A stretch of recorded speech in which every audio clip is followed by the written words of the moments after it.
All right, at 7:02, I'll go ahead and call the meeting to order. My name is Michael Ray. I'm the chair of ANC 1E's Zoning and Economic Development Committee. I'm joined this evening by our chairman, Brian Footer. Thank you very much, Brian. If there are any other committee members, I don't see anybody else in the waiting room, but if there are any other committee members that are around and that want to be promoted to panel, just let me know. Oh, there's Tony. Hi, Tony Norman. Tony Norman, Yeah. thank you for joining us. I saw your iPad pop up and then it disappeared. I wasn't sure if you were still there. So thanks for coming. I know you have some history with the campus plan, so I'm glad to have you with us this evening as we discuss it. Definitely. Thank you. Yes. All right. So we are joined this evening by Howard University, and so our only presentation will be on a change to the campus plan involving a new building on campus that would be used for student housing. So we'll get to that here in just a moment. Hold on. I see Mr. Grant has joined us.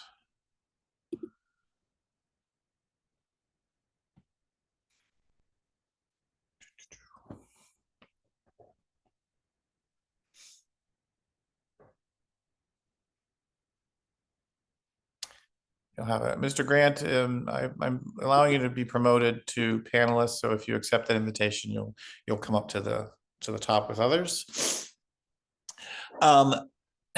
So with that in mind, if there are any panelists that have any community announcements, now is the time to offer those. Does anybody have anything they need to let the community know about before we get into the presentation? Just raise your hand. Not seeing any. We are also required to give community members an opportunity to bring forward any issues that they might have. So if you are a community member and you're listening and you want to raise your hand, please do so and I'll recognize you and you'll have an opportunity to bring something forward that's not related to the campus plan that we're about to hear. But if there's anything you got that's part of what this time is for, and I'm not seeing any hands raised, so we'll move forward. Just as a verification, this meeting was noticed to ANC 1E's website. It is also sent out to our listserv so that people know that we have these meetings at 7 o'clock on the second Wednesday of every month, except when we are in recess. So as I mentioned before, tonight we're going to hear from Cynthia. She's the attorney for Howard University, representing them on this map amendment case, which will go before the Zoning Commission. And ANC 1E has an opportunity to ask some questions and put forward a resolution of support, or if we have any issues, bring those issues forward for this campus plan amendment. So Cynthia, with that, I'll let you go ahead and present whatever you may have. Okay. Good evening. My name's Cynthia Giordano, representing Howard University. I know Tony has some background on this. I haven't seen you for a while, Tony. Good to see you.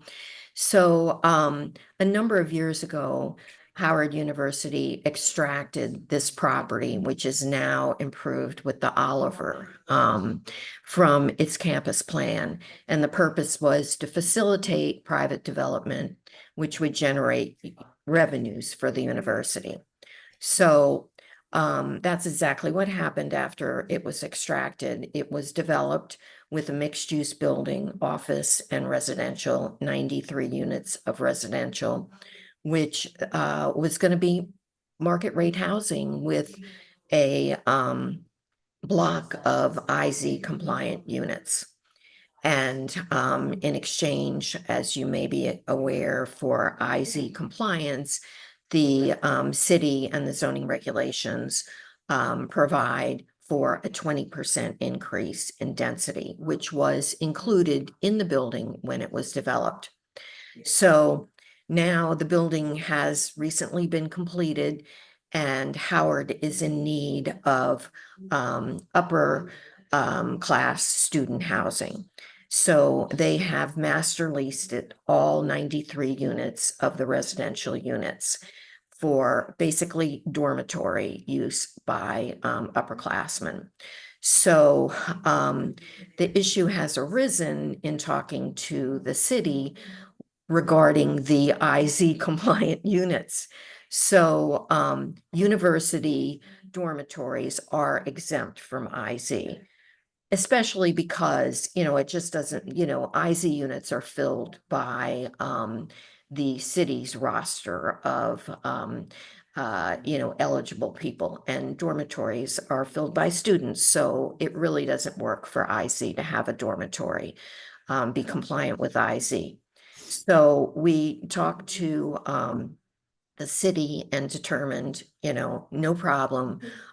We can go ahead and, get exempt from IZ for the period during which the university is going to use those units for dormitory use.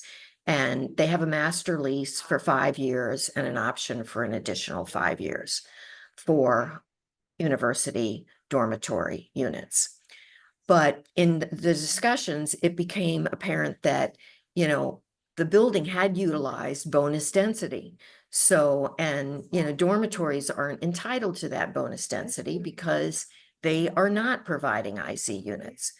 So in essence, the building was overbuilt in a sense if, the units were going to become dormitory units.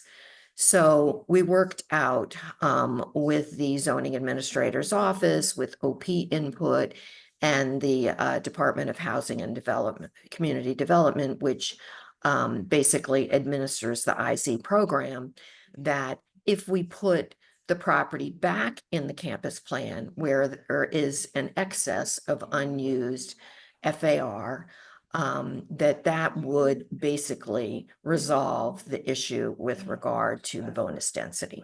So this is a very technical application that we have before the zoning commission. It really has no, land use impacts per se. It's a technical means to deal with the bonus density. And the idea is that as long as the university is using it for dormitory use, it would stay within the campus plan. It probably would come out in the future if that is no longer the case, and IZ would become applicable. In fact, IZ, has already been, approved. The units have been approved as part of the building permit, and the IZ covenant has been recorded in the land use records. So it's just a matter of basically, going back to the IZ covenant and the IZ compliance at such time as the university, probably in 10 years when the master lease expires, is no longer in need of these dormitory units. So it's kind of convoluted. I hope that No, is no, a I think it reasonable actually, explanation. it makes the way you're explaining it makes a lot of sense, at least in terms of what the problem is. The solution clearly takes care of how they would then, exempt you from IZ because it would be in the campus plan.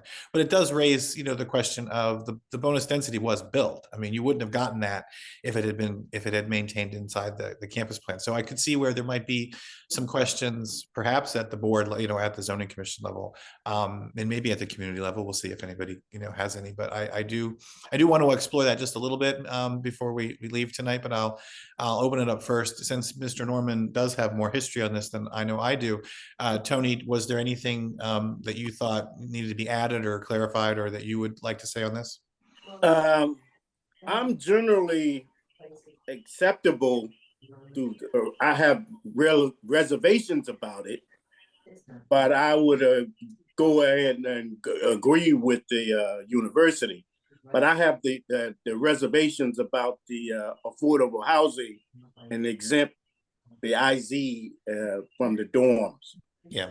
But I will go along with it, but I have serious reservations about it. And hopefully there will be some relief in the future later on. But generally I would accept it, but I have serious concerns about the affordable housing. As I think we all do, Mr. Yeah. Norman, the affordability of the city in the neighborhood is certainly a question, and that was why we allow for bonus density. We're trying to get some more units, and I believe we're talking about 12. I don't know. 12 units. Yep, Yeah. that's really, the bonus density is equivalent to 12 units. 12 units. And Chairman, I see your hand. I'll let you go first, and then I'll come back in a little bit. But go ahead. Just to be respectful, I did see that Mr. Grant maybe had his hand up for me. Mr. Grant, do you want to go first and then I can go after you? Yeah, thank you. That would be Yeah. very nice. That I think it might be noted that if I understand it correctly, the project immediately north of the Oliver is 100% affordable housing. Do I have that correct? That's the Effingham? No, that's the Manor. That's the The Howard Manor, right, project. right. And yes, you're correct. There are 80 units there. It's 100% affordable housing at 60% AMI. And I think that demonstrates the university's commitment to affordable housing. Once that project. Yeah, I think that's worth noting as we deliberate in that case. The immediate adjacent building that's connected to the Oliver is 100% affordable housing. And how many units are we talking about? 80. There are 80 units. So we have 80 units. If you took these two projects combined, they have exceeded greatly any of the IZ requirements of affordable housing. I think that's something we should just put into the minutes. Very good. Thank you. Commissioner Footer. I guess I want to go into just a little bit of the rationale for this and what the benefit is, maybe even the cost benefit for Howard University to take on this lease at market rate and what concessions they did in order to make it palatable to the landowner. So what did acceptance rates at the university, the student population increase over the past couple of years, or are you guys starting a new program? What's kind of happening? Cynthia, if you don't mind, I can address that question. I appreciate that. Oh, certainly. So this project, the Oliver project, is specifically targeted at professional graduate students. The university's over 5,300 on-campus beds are targeted for undergraduate students. We do not have a designated dormitory or housing facility for professional graduate students. So this was an attempt to allow us to provide this sort of housing to an underserved population, student population of the university. So it's not upperclassmen, it's graduate students. It is professional graduate students, that's correct. Gotcha. And with that, how are you guys passing along the cost to those graduate students? Are you guys providing market rate? Are you increasing it? How are we protecting those students from, not just going to that building on their own accord without Howard University being an intermediary? Right. This is a market rate product. And that is a result of the overall economics and the structure of the deal that we have with the private developer. But the majority of these units, out of the 80 units, there are 41 studio units and 23 one-bedroom or 25 one-bedroom units. So they're smaller in size, which keeps which keeps the rent down and keeps the units more affordable and more designed for professional and graduate students.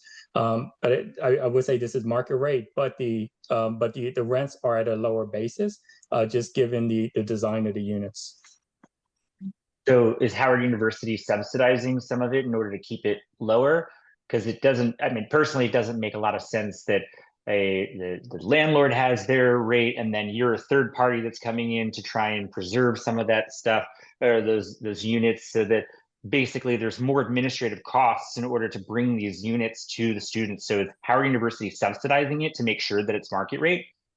No, we are not subsidizing any of the students. What we have done under this master lease structure is to provide this housing to the students.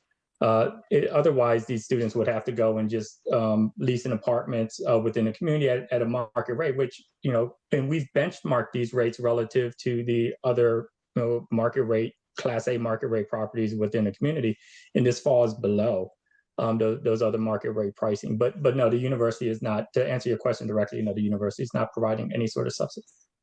So Howard University is doing this at a loss? I'm sorry, at a loss? Yeah, it's going to cost Howard University to participate in this lease, because if it's market rate and you guys are going to have administrative fees and all that kind of stuff, like you guys are clearly going to operate this at a loss. Yeah, yes, at break, probably at a a small loss, break even at best. The university is not, we're not economically, this is not beneficial to the university. It's a service we're providing to our professional and graduate students. And have you guys built into the lease structure any kind of cap on rent increases, or trying to keep it either at or below market rate for these students who are coming to our great city, but may not have full-time jobs or are coming to be students?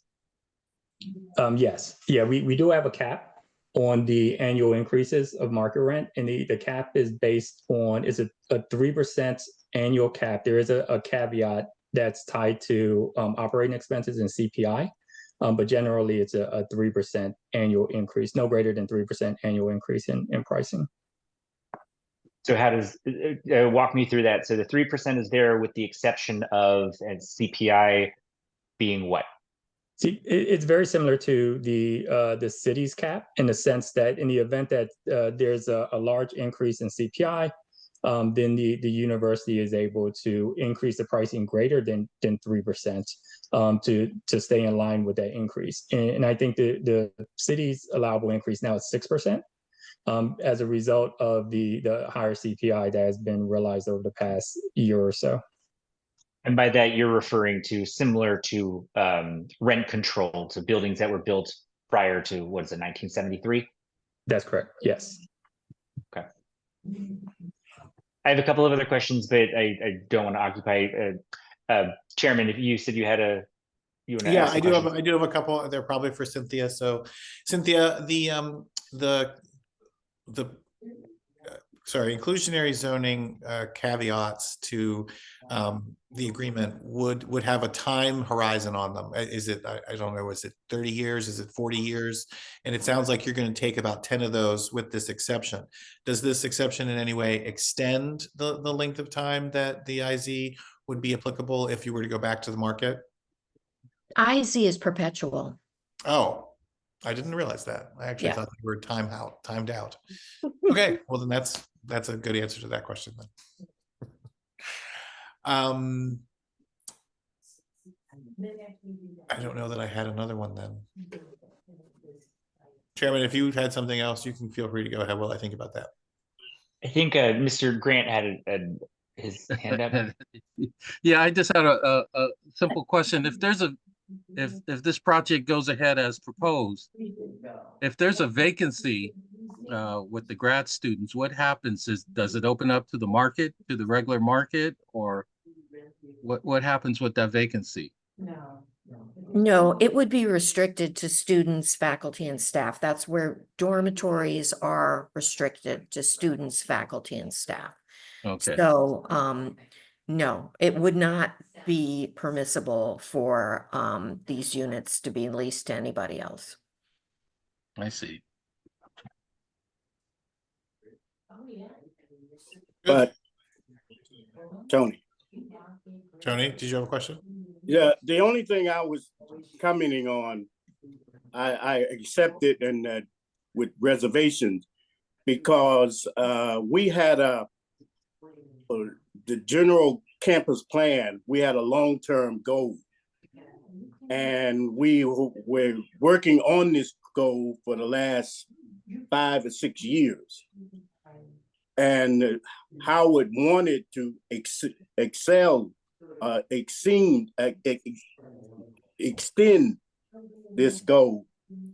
But I think it's possible to Howard to still beat that goal within the overall plan.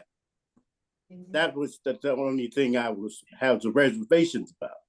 But I think we can do it by not incorporating the present proposal.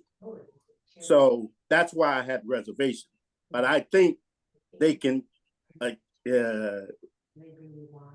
achieve that overall goal of affordable housing. Yeah, there are many projects in the pipeline. So. Yeah. Right. And the goal is for any Howard University owned properties. Doesn't have to be within the campus or this immediate area. So there are a lot of opportunities, and I think the Howard Manor sort of takes them a long way towards meeting that goal. Very good. No, and I think we all agree that there's a need for student housing, a need for the housing to be near the campus. There's a lot of reasons why that's generally a good thing. And we're not, and you haven't actually increased the number of students. You're just housing them differently. Is that basically? Yes, Yeah. that's correct. Yeah. So again, I don't think there's much here for the community to, sorry, my neighbor is doing some work.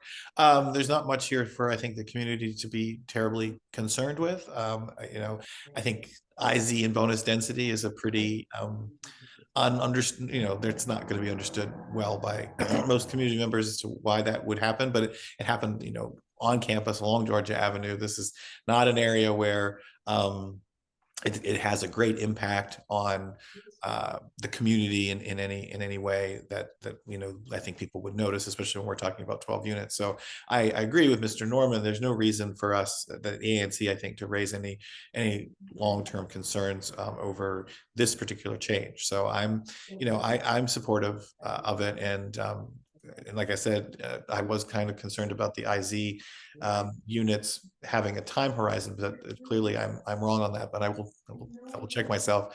I might be thinking about units that we used low-income housing tax credit dollars in order to get built. Yes. Yeah. Okay. That's Yes. why I did my head. Chairman, did you have a question? Yeah, just to kind of build on what you're saying, I absolutely agree. And I've talked to the university a couple of times about how sad it is that these amazing students who are coming to our city have to travel or live out in Maryland in order to find affordable housing here. So commend the university in making strides to provide opportunities for students to stay close or on campus. I guess to that point, why 5 with an optional additional 5? Why not just make it permanent? Why not just take it back completely or purchase it or make it a longer term lease? So I think I'm just guessing here, but there are projects within the campus plan boundaries that are designated for apartment style living. I think the university has within the campus plan projects that may serve this function, and it may just not be needed once those projects move forward. And if I can just piggyback on that, Cynthia, that is correct. The university does have in its pipeline and in our campus master plan the intention of building more student housing. But I also think a couple of things as it relates to the lease structure for this particular property. One is that the university does have the ability to acquire the property back from our development partner. We intentionally built that option in there in the event that we wanted to provide permanent student housing at this location. And then 2, the university just generally doesn't want to take that long-term commitment on student housing. What we typically do is we perform an annual assessment, and then every few years we obtain a market feasibility study, a market report as it relates to the student housing student housing demand for the university, which is tied to our student population growth. But I think it's just trying to avoid any unnecessary risk in taking a long-term commitment for this project, particularly given the additional housing that we have in our pipeline. Gotcha. All right, That's all I got. Seeing no more hands from the committee, we do have some attendees. So if any attendees have a question, this is an opportunity for you to raise your hand and then ask that question. Otherwise, we will probably move on to vote.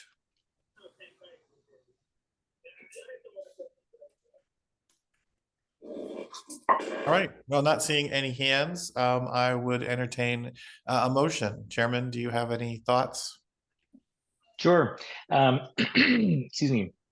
I motion with unanimous consent to support Howard University's map amendment to the It's modification to it. modification. Yeah. Okay. Does anyone have any reason not to consent to the chairman's motion that we support this application? I am not seeing anyone raise a concern.